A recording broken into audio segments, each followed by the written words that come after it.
Kinematics, also known as the geometry of motion, is a fundamental concept in physics. This word originated in the mid-1800s from the Greek word kinema, meaning motion. Motion can be described as the change in location of an object, as measured by an observer. Kinematics is a branch of mechanics, which is an umbrella term used to describe both kinematics and dynamics. Although both of these areas involve motion, dynamic takes into account forces, the ultimate causes of motion, whereas kinematics neglects forces.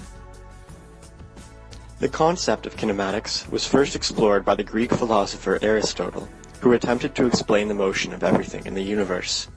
He believed that the velocity of a moving object was directly proportional to the thrust force and inversely proportional to medial resistance. In the 14th century, Oresme, a French mathematician, represented time and velocity by lengths. At around the same time, a group of mathematicians from Oxford attempted to describe magnitudes involving motion using quantitative terms. They coined the terms uniform and accelerated motion. Now that we know the basics, let's use a hypothetical scenario to help us better understand the more specific terminology surrounding motion and kinematics.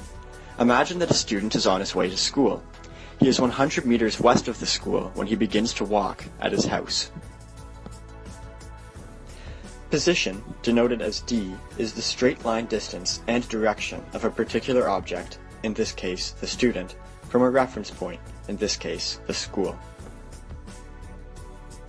Distance is simply the total length of the path traveled by an object in motion, a scalar quantity, and direction is the line an object passes along from a specific starting point. Since the student is 100 meters away from the school to the west, his position is 100 meters west. Remember to include a direction, as position is a vector quantity. At the same time, the student's position relative to his house is 0 meters. Now, the student begins to walk to school. After walking 50 meters east, he realizes that he dropped his physics textbook and walked 25 meters back to the west. Evidently, the student now has a position of 75 meters west relative to the... We can also calculate the student's displacement, which can be found by subtracting the initial position from the final position. It is important to note that both values must have the same direction before displacement can be calculated. So 25 meters west becomes negative 25 meters east, and the total displacement is therefore 25 meters east. Next, let's talk about speed and velocity. Speed is the distance traveled by an object per unit time, a scalar quantity, and velocity is the displacement of an object per unit time, a vector quantity. Therefore, if the boy walks 20 meters east in 5 seconds, his velocity is 4 meters per second east, and his speed is simply 4 meters per second, with no direction. This is considered to be uniform motion. Motion at a constant velocity, or when the change in displacement is constant. All of a sudden, the student realizes that he's going to be late for school and begins to pick up speed and run faster and faster. You can use acceleration to describe this change in velocity. Imagine that the student increases his velocity from 4 meters per second east to 8 meters per second east over a time of 4 seconds.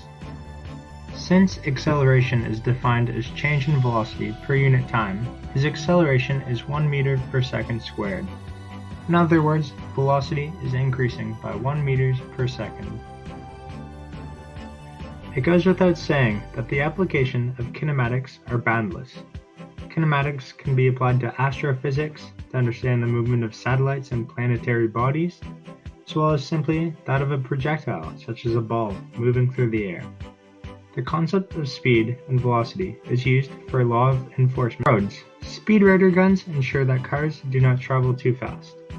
Furthermore, kinematics can also be applied to such domains such as mechanical engineering, robotics, and biomechanics to understand how moving pieces of a system function together. In a way, kinematics also serves as a tool to help us understand other physics concepts. For example, acceleration must be taken into account when finding the net force.